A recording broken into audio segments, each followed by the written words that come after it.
우리는 계속해서 누가복음을 맥제인 성경 읽기에서 보고 있습니다. 오늘은 누가복음 20장을 함께 보는 날인데요. 누가복음 20장에는 여러 이야기들이 있지만 특별히 여러분과 함께 오늘 이 새벽에 부활에 대한 것을 좀 이야기를 나누고 싶습니다. 20장 이후 뒤로 넘어가게 되면 22장, 23장, 24장 곧 있으면 이제 예수님이 고난을 이제 당하게 되고 이제 십자가에 못 박혀 돌아가시고 부활하시는 사건을 계속해서 누가는 이제 증거를 하게 되죠. 근데 오늘 이 누가복음을 읽는 자가 누구인지 계속해서 제가 강조해서 말씀을 드렸죠. 데오빌로라는 사람입니다. 근데 이 데오빌로라는 이 사람에게 있어서 예수님이 어떤 분인지 그리고 우리가 그 예수님이 앞으로 어떻게 될 분인지에 대해서 그리고 우리는 어떠한 예수님을 믿는지에 대해서 계속해서 순차적으로 알려주고 또 이야기를 해주고 있습니다. 예수님의 부활 사건, 그것은 십자가 사건을 먼저 이야기를 해야 되고 또 십자가 사건 이후 예수님이 하나님의 권능과 능력으로서 죽은 자들의 살아난다는 것을 보여주기 위한 잠자는 자들의 첫 열매가 되셨다라는 것을 증언하기 위해서 예수님 먼저 부활하시죠. 근데 그것을 이제 이 데오빌로에게도 알려주고자 그 부활 논쟁에서 예수님이 뭐라 말씀하시는지 하나님은 어떠한 하나님인지에 대해서 알려주고 그 하나님이 우리를 위해서 십자가에 못 박혀 돌아가시고 산자의 하나님으로서 산자들을 위해서 그런 역사를 하셨다라는 것을 또 알려주기 위한 전체적인 큰 그림을 이야기합니다. 당연히 이 데오빌로도 이때 당시에 유대인들이 분파가 나눠지어서 여러 분파 중에 하나의 분파가 있다는 것을 알 수 있었어요. 근데 그 하나의 분파가 사두개파인데 그 사두개파는 어떠한 사상을 가지고 있는지 정확하게 알고 있었죠. 다른 사람들의 이 종교 그리고 그들의 그 믿는 이 사상들이 같은 그 유대인으로서 하나님을 믿는다고 하는데 어떤 자들은 부활을 믿고 또 어떤 자들은 부활을 믿지 않고 이렇게 다양한 이야기들이 나눠져 있는 모습들을 보게 되면 제3자 입장에서 비논리적인 모습을 가지고 있는 종교의 모습으로 보이게 됩니다. 그렇게 되니까 당연히 예수 그리스도를 온전히 믿을 수 없고 유대인들의 그 종교에 대해서 신뢰성을 떨어뜨리죠. 그러다 보면은 당연히 예수님도 믿는데 주저하게 되는 이런 상황이 벌어지게 됩니다. 그러나 사두개파 사람들이 가지고 있는 그와 같은 부활에 대한 잘못된 사상들은 결국 예수님의 부활의 사건도 믿지 않고 인정하려 들지 않기 때문에 그 부분들에 있어서 완전히 이제 제거하고 삭제하고 예수님은 부활하신다는 걸 알려주기 위함이죠. 그러면 어떠한 이야기를 오가면서 이 부활에 대해서 이야기하는지 살펴보면 이렇습니다. 부활이 없다고 주장하는 사두개인 중 어떤 이들이 와서라고 이야기를 합니다. 특별히 사두개인들이 어떠한 사람들인지에 대해서 이 데오빌로 사람에게도 분명히 알려주고 있고 또 이것을 후대에 또 많은 사람들에게 우리에게 알려주고 있죠. 이들이 묻는 내용은 이렇습니다. 신명기 25장 계대형 수법에 의해서 자녀가 없이 그 남자가 죽었을 때에 그 남동생이 그 형수에게로 들어가서 자손을 잇게 되는 그 법에 대해서 얘기를 해주고 있어요. 그래서 그 이야기를 이제 하면서 이 법에 대해서 말을 하고 예를 들어서 설명을 합니다. 7형제가 있는데 마지가 결혼을 했습니다. 근데 자녀가 없이 죽게 돼요. 그래서 둘째가 그 계대형 수법에 의해서 그 형님의 아내인 형수에게 들어가서 그 대를 이을 수 있도록 그렇게 하려고 했습니다. 근데 자녀가 생기지 않고 그 둘째도 죽게 되었어요. 그러면 당연히 이 법에 의해서 셋째가 첫째 형수를 취하해서 자녀를 이어서 그 첫째 형의 그 대를 이을 수 있도록 마련을 해줘야 돼요. 근데 셋째도 동일하게 그렇게 했지만은 결국은 자녀가 안 생기고 죽게 됩니다. 그렇게 해서 7형제가 자녀가 없이 모두 죽고 그리고 시간이 지나고 나서 첫째 그 형의 부인인 형수님도 결국에는 이제 죽게 된다라는 이야기를 하고 있습니다. 그러면서 일곱이 다 아내로 다 취했다라는 거죠. 그러면서 부활 때에 그 중에 누구의 아내가 되리까? 여기에는 좀 모순이 있죠. 그러니까 형님의 자녀들을 위해서 취한다, 아내로 취한다라는 것이 아내로 데리고 산다라는 것이 아니죠. 그런데도 불구하고 아내로 취하였으니 누구의 아내가 된다라는 표현을 함으로써 혼돈을 일으키는 표현을 하고 있습니다. 하지만은 결국은 이 말에 예수님이 뭐라고 말씀하시는지 이제 34절부터 예수님의 말씀이 이제 나오게 되는데 예수님께서 먼저 이렇습니다.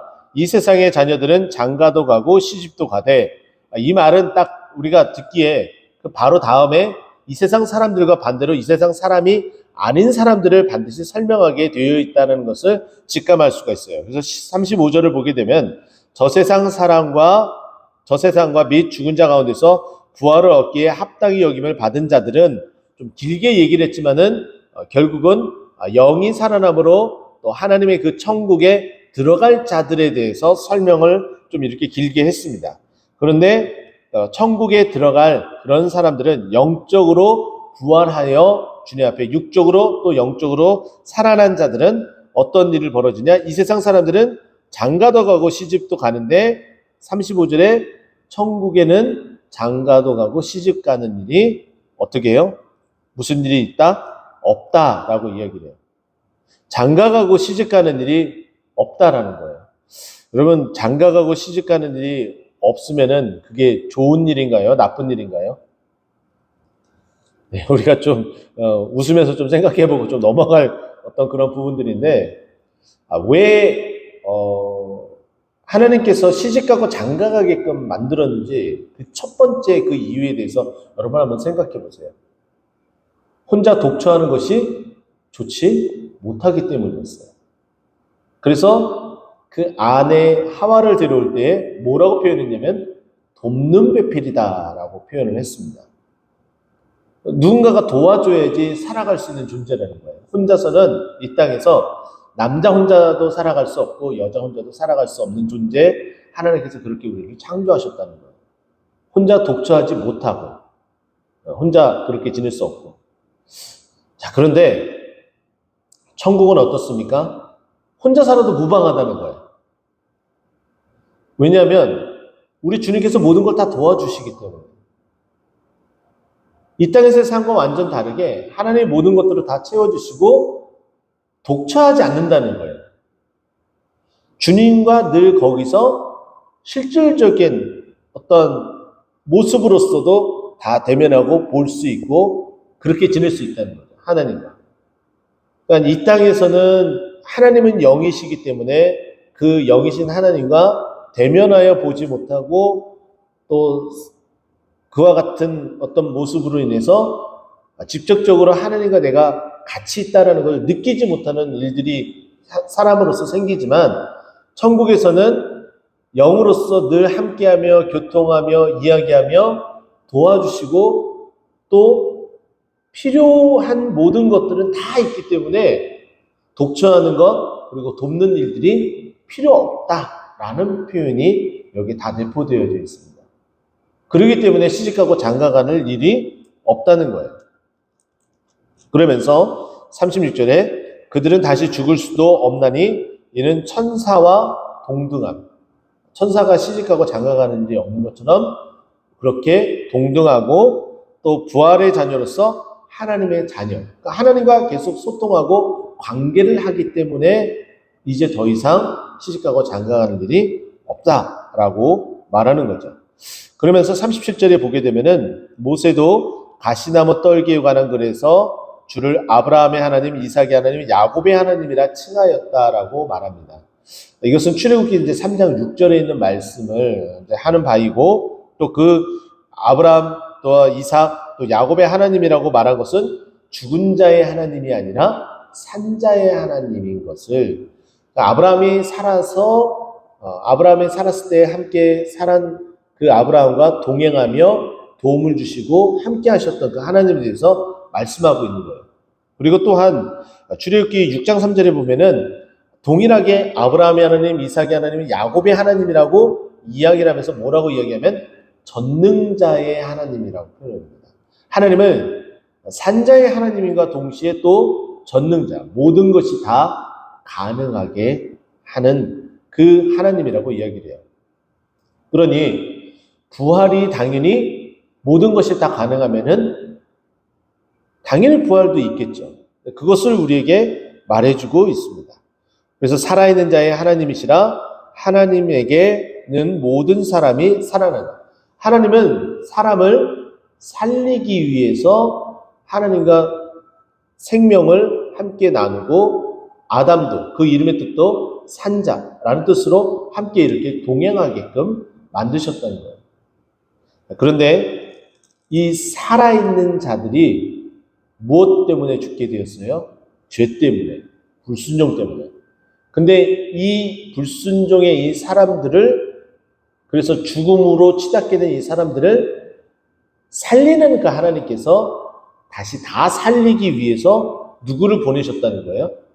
예수 그리스도를 보내셨다. 근데 그 예수 그리스도는 부활의 주님이시다. 이 이야기를 데오빌로에게 논리적으로 해주고 있는 겁니다.